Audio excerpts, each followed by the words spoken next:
नमस्कार दोस्तों, आप सभी का स्वागत है स्टेनो हेल्प के पेड ग्रुप में। दोस्तों, आप सभी को पता है कि एमपी हाई कोर्ट का जो प्री का रिजल्ट आ चुका है। तो अब आपको जून तक का टाइम है, तो आप अच्छी तैयारी कीजिए।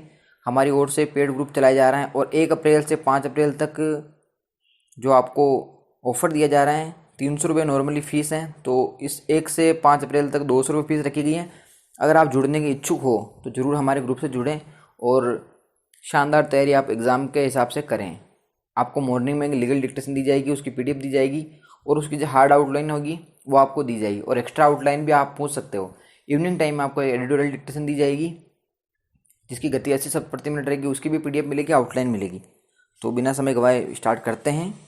3, 2, 1 स्टार्ट।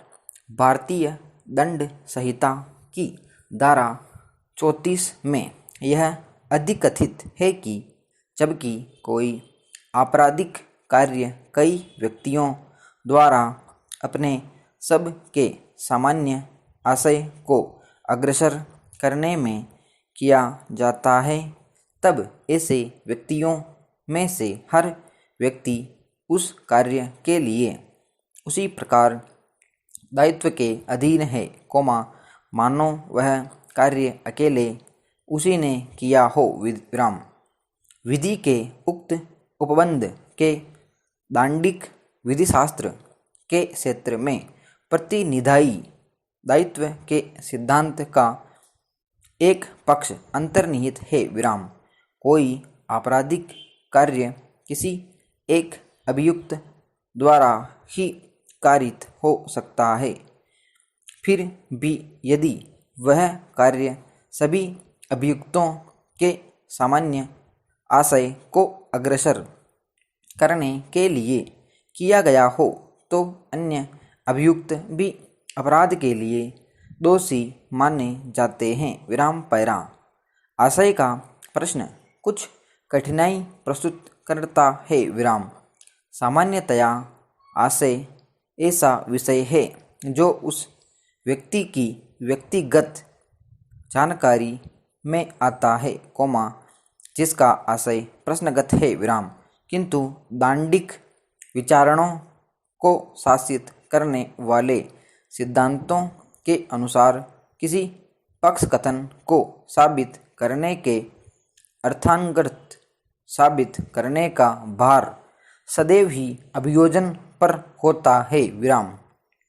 आशय किसी अन्य तथ्य की भांति या तो प्रत्यक्ष साक्ष्य अथवा पारिस्थितिक साक्ष्य द्वारा साचित किया जा सकता है। विराम। अभियोजन किसी अभियुक्त के आशय को पारिस्थितिक साक्ष्य देकर साबित कर सकता है। विराम। यह सुस्थापित है कि इस प्रकृति का साक्ष्य अभियुक्त की दोषिता से संगत होना चाहिए और वह उसकी निर्दोषिता से पूर्णतः असंगत होना चाहिए। विराम।